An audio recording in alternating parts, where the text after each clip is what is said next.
আজ ২১ জুলাই রাজ্যের রাজনৈতিক ক্যালেন্ডারের অন্যতম গুরুত্বপূর্ণ দিন। একদিকে তৃণমূল কংগ্রেসের শহীদ দিবস, অন্যদিকে কংগ্রেসের শহীদ মিনার চলো কর্মসূচি। ফলে কলকাতামুখী রাজনৈতিক কর্মসূচিকে ঘিরে উত্তাপ তুঙ্গে।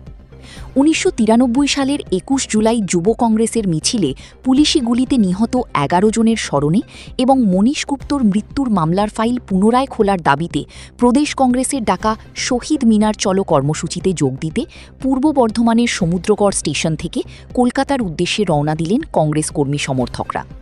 কাটোয়া ব্যান্ডেল শাখার বিভিন্ন স্টেশন থেকেও দলীয় পতাকা ও দাবি সম্বলিত ব্যানার হাতে ট্রেনে চেপে কলকাতার উদ্দেশ্যে যাত্রা করেন কংগ্রেস কর্মীরা। আচ্ছা, আমরা আজকে কলকাতার উদ্দেশ্যে, আপনারা জানেন হয়তো সকলেই, ২১শে জুলাই যে আমাদের প্রোগ্রাম হয় সেটা অ্যাকচুয়ালি টিএমসি আগে করত। বর্তমানে এটা যেহেতু জাতীয় কংগ্রেসের একটা প্রোগ্রাম, তো সেই প্রোগ্রামটা জাতীয় কংগ্রেস ২০২৬ সাল থেকে পুনরায় চালু করছে।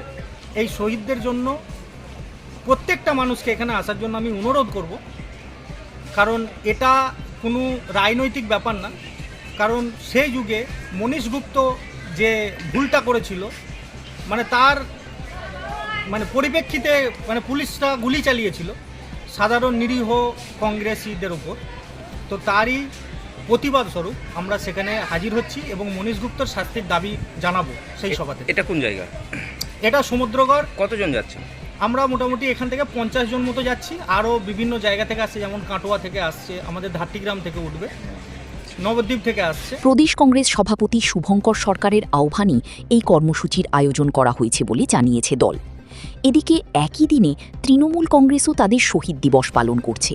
ফলে নজর এখন কলকাতার দুই কর্মসূচির দিকে। কোন মঞ্চে বেশি জনসমাগম হয় তা নিয়েও রাজনৈতিক মহলে শুরু হয়েছে জোর চর্চা। এরই মাঝে মুখ্যমন্ত্রী মমতা বন্দ্যোপাধ্যায় অভিযোগ করেছেন, গতরাতে তৃণমূলের ফ্লেক্স, ব্যানার এবং মাইকের তার নষ্ট করা হয়েছে। এই ঘটনায় বিজেপির বিরুদ্ধে অভিযোগ তুলেছে তৃণমূল।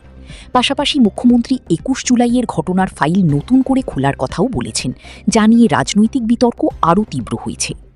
সব মিলিয়ে ২১ জুলাইকে ঘিরে রাজ্যের রাজনৈতিক আবহ আজ যথেষ্ট উত্তপ্ত। কলকাতার সমাবেশগুলির দিকে নজর রয়েছে গোটা রাজ্যের।